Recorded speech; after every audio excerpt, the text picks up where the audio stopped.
कमरे में पर्दे बंद करके राहुल चुपचाप लेटा हुआ था। गलती से उसने दरवाजे की चिटकनी नहीं लगाई थी। अचानक उसकी बुआ अंदर आ गई। सामने का नजारा देखकर वह झटके से बाहर निकल गई, लेकिन राहुल ने अपना काम जारी रखा। जब वह बाहर निकला तो बुआ ने पूछा, राहुल अंदर क्या कर रहे थे? उसने कहा, बुआ आपको तो सब मालूम ही है, अब मेरे मुंह से क्या सुनना चाहती हैं? तभी बुआ बोली, ठीक है पर तुम्हें रुक जाना चाहिए था। राहुल बोला, बुआ मुझे क्या पता था कि आप ठीक उसी पल आ जाओगी, वैसे भी मैं कोई गलत काम नहीं कर रहा था। बुआ बोली, बात वह नहीं है, लेकिन जब कोई ऐसा देख लेता है तो उसके मन में भी वही ख्याल आने लगता है। राहुल ने कहा, तो बुआ आप भी कभी साथ दे दिया करो। बुआ बोली, मन तो मेरा भी बहुत करता है, लेकिन तुम्हें पता है तुम्हारे फूफा जी लंबे समय से बाहर हैं और मैं अकेले कैसे सब संभालूं? राहुल बोला, बुआ अगर आप बुरा ना माने तो मैं आपकी पूरी मदद कर सकता हूँ। मैं आपके साथ अच्छे से सब कुछ कर सकता हूँ। बुआ बोली, तेरा दिमाग ठिकाने नहीं है क्या? इससे पहले कि बुआ कुछ और कह पाती राहुल तेजी से वहाँ से चला गया। असल में वह बहुत पहले से बुआ के साथ ऐसा करना चाहता था, लेकिन हिम्मत नहीं जुटा पा रहा था। आज बुआ ने उसे देख लिया था, इसलिए आज सही मौका था और माहौल भी बन चुका था। उसने दिल की बात कह दी। इससे उसे सीख मिली कि बात कहने का भी सही वक्त होता है और जब मौका मिले तो बोल देना चाहिए, क्योंकि तब सफल होने की संभावना ज्यादा रहती है। दोस्तों, अगर आपको इतनी स्टोरी अच्छी लगी है तो सबसे पहले वीडियो को लाइक करिए और नीचे में जो लाल कलर का सब्सक्राइब बटन लिखा हुआ है उस पर क्लिक करके चैनल को सब्सक्राइब कर दें। चलिए कहानी शुरू करते हैं। एक शाम फूफा जी और बुआ छत पर बैठे कॉफी पी रहे थे। राहुल दूर से उन्हें देख रहा था। वह कुछ देर खड़ा रहा जैसे पुरानी फिल्म का सीन चल रहा हो। फूफा जी बुआ की छोटी छोटी बातों पर जोर से हंस रहे थे। राहुल की उम्र अभी 24 साल थी और शादी नहीं हुई थी। उसकी बुआ बेहद सुंदर और आकर्षक थी। वह हमेशा राहुल के साथ हल्की फुल्की मस्ती करती रहती थी। उनके बीच दोस्ती जैसा रिश्ता था। जब बुआ नई नई घर आई थी तो उनका कॉन्फिडेंस देखते ही बनता था, क्योंकि वह किसी हीरोइन से कम नहीं लगती थी। बुआ की लंबाई 5 फुट 7 इंच थी। आंखें बड़ी बड़ी गहरी काली, रंग गोरा चिकना, बाल लंबे घने और चेहरा ऐसा चमकदार कि देखकर दिल डोल जाता था। जब वह राहुल की ओर देखती तो उनकी नजरें सीधे दिल में उतर जाती थी, लेकिन बात करने पर वह शर्मा जाती और मुस्कुरा देती। राहुल समझ गया था कि बुआ में खूबसूरती का गर्व भरा हुआ है। फूफा जी एक बड़ी कंपनी में हाई पोस्ट पर थे। उनका ऑफिस घर से 150 किमी दूर दूसरे शहर में था, इसीलिए वह रात को लेट आते या कई कई दिन वहीं रुक जाते, क्योंकि रोज यात्रा थकान भरी थी। जब फूफा जी नहीं आते तो बुआ अकेले कमरे में रहती। राहुल ने कई बार उन्हें खिड़की से बाहर देखते या फोन पर बात करते उदास पाया था। उसे लगता था कि फूफा जी रात को थक कर आते हैं, कभी बातें करते कभी सो जाते हैं। बुआ को जिद्दा तो जितना साथ प्यार और समय चाहिए, फूफा जी उतना नहीं दे पाते। ये बात उसके दिल में बैठ गई थी। एक सुबह राहुल ने देखा बुआ चुपचाप उदास बैठी हैं। उसने पूछा, बुआ क्या हुआ, आप इतनी चुप क्यों हैं? चेहरा बुझा हुआ है। बुआ बोली, तबीयत ठीक नहीं है, सिर भारी लग रहा है, थकान बहुत है। राहुल ने फौरन बाजार जाकर दवा, फल और जूस लाए। दवा लेकर बुआ कमरे में चली गई। थोड़ी देर बाद राहुल ने देखा सिर दर्द बहुत तेज है। उसने कहा, बुआ आज फूफा जी आएंगे क्या? मैं फोन कर दूं? बुआ बोली, नहीं बेटा, वह जरूरी मीटिंग के लिए गए हैं, कम से कम 15 से 20 दिन तो लगेंगे। राहुल ने सोचा, अब क्या करूं? बुआ की हालत बिगड़ रही है। उसे याद आया दोस्त के पिता अच्छे डॉक्टर एंड डॉटर हैं। उसने दोस्त को फोन किया, भाई जल्दी अपने पापा को मेरे घर भेज दो, बुआ की तबीयत खराब है, बुखार और सिर दर्द है। दोस्त ने कहा, ठीक है अभी भेजता हूँ।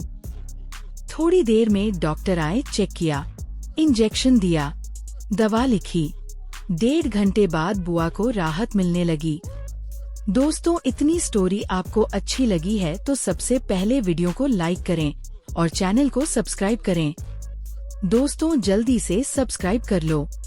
जो सब्सक्राइब करेगा उसे मैं रात को कॉल करूँगा, तो इसलिए जल्दी से सब्सक्राइब कर लो। अगली सुबह राहुल नहा कर निकला तो बुआ बोली, राहुल जरा मेरे पास आना। वह गया तो बुआ बोली, प्लीज मुझे माफ कर दो बेटा। राहुल बोला, किस लिए बुआ? बुआ बोली, जब से मैं आई हूँ तुझसे ठीक से बात नहीं की, रूखा व्यवहार किया, लेकिन तुमने मेरी कितनी देखभाल की, दवा लाई, डॉक्टर बुलाए, रात भर जागे। राहुल बोला, बुआ कोई बात नहीं, मैं आपको माँ जैसा मानता हूँ। मन में सोचा अब दिल की बात कह दूं, लेकिन फिर रुका, अभी जल्दबाजी ठीक नहीं, अभी तो बुआ मुझ पर भरोसा कर रही हैं। अगर जल्दी की तो नाराज हो सकती हैं, पहले और करीब आना होगा। फिर दोनों के बीच गहरी दोस्ती हो गई। राहुल बुआ की हर बात मानता, घर के काम साथ करता, बाजार जाता, रात को चाय बनाता। बुआ भी अब उसके लिए खास खाना बनाती, कपड़े दबाती, हंसी मजाक करती। एक दिन बुआ बोली, राहुल फूफा जी तो हफ्ते में एक दिन आते हैं, रात को मेरे कमरे में आ जाया करो, हम बातें करेंगे, पुरानी यादें ताज़ा करेंगे या फिल्म देखेंगे, अकेले बहुत ऊब होती है। राहुल ने सोचा बुआ इशारा दे रही हैं, अब बात आसान हो गई। वह बुआ के कमरे में गया, बुआ काम कर रही थी। बुआ को देख उसके मन में उमंग आई, उसने फोन पर रोमांटिक गाना लगा लिया, आवाज पूरी कमरे में फैल गई। वह बाहर की ओर देख रहा था ताकि कोई आए तो पता चले, लेकिन बुआ चुपके से आ गई, पीछे खड़ी होकर गाना सुनने लगी। फिर खांसी की राहुल मुड़ा तो बुआ मुस्कुरा रही थी। उसने फोन बंद किया, घबरा गया। बुआ ने कान पकड़ा, अब क्यों बंद किया, डर गया क्या? राहुल बोला, हाँ बुआ, डर तो लगता है जब पकड़े जाते हैं। बुआ बोली, अच्छा अब डर लग रहा है, उस वक्त नहीं लगा था। राहुल बोला, बुआ अकेले में मन बेकाबू हो जाता है। फिर बुआ का हाथ पकड़ बिस्तर पर बैठा, बोला, बुआ एक बात कहनी है, बुरा तो नहीं मानोगी? बुआ बोली, बोलना, मैं बुरा नहीं मानूंगी। फिर बोली, अगर बुरा मानना होता तो जो हरकत की थी उसकी शिकायत फूफा जी से कर देती। राहुल ने नजरें झुकाई, बोला, बुआ जब आप पहली बार आए तब से मुझे आप बहुत पसंद है, दिल से। बुआ मुस्कुराई, बोली, अच्छा तो अब क्या करें? राहुल बोला, बुआ मैं आपके साथ। बुआ बोली, राहुल ये कैसे संभव है, अगर फूफा जी को पता चला तो कभी माफ नहीं करेंगे। राहुल बोला, हम छुपा कर रखेंगे, कोई नहीं जानेगा। बुआ बोली, नहीं मैं ऐसा नहीं कर सकती। राहुल बोला, वादा है, सिर्फ हम दोनों के बीच रहेगा। बुआ बोली, लेकिन मैं तुम्हारी बुआ हूँ। राहुल बोला, तो क्या हम गलत थोड़े कर रहे हैं? बुआ बोली, फूफा जी रात को थक कर आते हैं, कभी समय देते। राहुल बोला, मुझे सब पता है, आप अंदर से खुश नहीं हैं, बस दिखावा है। बुआ का चेहरा उतर गया, राहुल को सच पता चल गया। बुआ बोली, हाँ राहुल, तुम सही कह रहे हो, मैं सच में खुश नहीं हूँ। वह बहाने बनाते हैं, थक गया, नींद आ रही है, मैं कैसे रोज उन्हें मजबूर करूँ, उन्हें खुद सोचना चाहिए। राहुल बोला, इसी तो मैं आपकी फिक्र करता हूँ, मैं आपको खुश रख सकता हूँ, आपकी हर फीलिंग समझता हूँ। बुआ ने हाथ कसकर पकड़ा। राहुल को लगा बुआ कितनी तड़प रही हैं। बुआ बोली, तुम कितने समझदार हो गए, लेकिन मैंने तुम्हें कभी गौर नहीं किया। राहुल बोला, मैं आपको पूरी तरह समझता हूँ।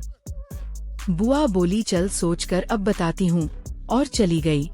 राहुल को बुरा लगा, मूड खराब हो गया। अगले दिन बुआ आई, बोली, आज बहुत अच्छे लग रहे हो। राहुल चुप रहा, कमरे में चला गया, नाराज था। बाद में बुआ आई, बोली, नाराज हो क्या? राहुल बोला, आप जाइए, मैं बात नहीं करना चाहता। शाम को लौटा तो फूफा जी आ गए थे। मूड और खराब हो गया, सपना टूटता दिखा। फूफा जी बोले, राहुल ठीक है ना? हाँ बोला। फिर खाने पर सब बैठे। राहुल बुआ को देख रहा था। बुआ मुस्कुराई, चुप रहने का इशारा किया। फूफा जी पहले खाकर घूमने गए। बुआ पास आई, बोली नाराज हो? राहुल बोला हाँ। बुआ बोली ये गलत है, समझ क्यों नहीं रहे? राहुल बोला गलत क्या है? बुआ बोली कमरे में जाकर खाना खा और सो जा। राहुल बोला मैं सोऊं या नहीं आपको क्या? फिर बोला आज रात छत पर रहूंगा और कमरे में चला गया। ठान लिया मन हल्का करेगा। रात को दरवाजा खुला छोड़ छत पर गया। थोड़ी देर बाद पायल की आवाज आई। बुआ आई, बोली पागल हो क्या इतनी रात को छत पर? राहुल बोला मेरी मर्जी, आप जाइए। बुआ ने हाथ पकड़ा, बोली अंदर से मैं भी तेरे साथ हूँ, लेकिन अभी नहीं करना चाहिए, अभी ठीक नहीं होगा, लेकिन जो चाहता है एक दिन जरूर होगा, सब्र रख। राहुल समझ गया, बोला ठीक है। सुबह चाय पर फूफा जी आए, बोले महत्वपूर्ण बात हूँ, अब लंबे समय बाहर जा रहा हूँ, 4 महीने बाद आऊंगा। राहुल अब घर की जिम्मेदारी तेरी बुआ का ख्याल रखना। राहुल बोला आप बेफिक्र रहें, मैं सब संभाल लूंगा, बुआ का पूरा ख्याल रखूंगा। फूफा जी स्टेशन गए, राहुल छोड़ आया। घर लौटा तो बुआ रो रही थी।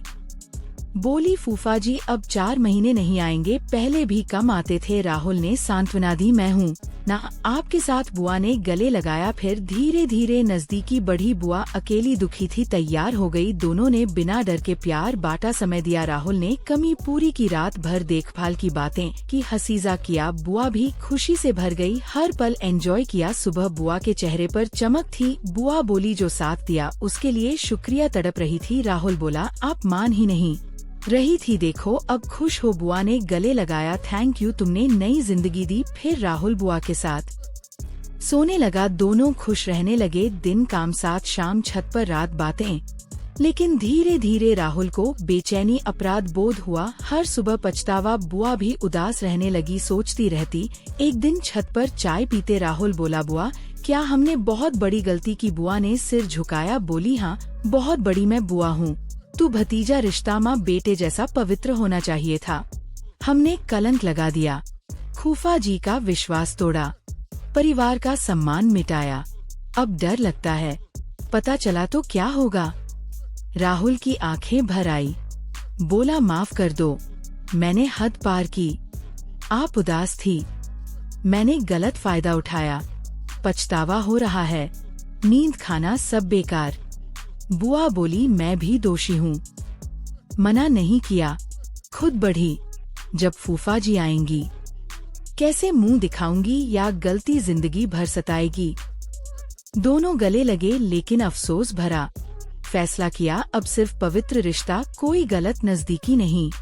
राहुल ने पढ़ाई के लिए दूसरा शहर ज्वाइन किया। बुआ ने फूफा जी के साथ रिश्ता सुधारा, ज्यादा समय दिया। दोनों ने गलती मानी और पछतावे के साथ जिया। मोरल, गलत रिश्तों सीमाएं पार करने और पवित्र पारिवारिक बंधनों को तोड़ने से सिर्फ अफसोस, अपराध बोध और दर्द मिलता है। रिश्ते माँ बेटे, भाई बहन जैसे सम्मानजनक होने चाहिए। एक पल की कमजोरी पूरे परिवार को दुख दे सकती है। सच्ची वफादारी, ईमानदारी सही रास्ते और मर्यादा में है। गलती मानकर सुधारना सच्ची समझदारी है, वरना जिंदगी भर अफसोस रह जाता है। दोस्तों, इतनी स्टोरी आपको अच्छी लगी है तो सबसे पहले वीडियो को लाइक करें और चैनल को सब्सक्राइब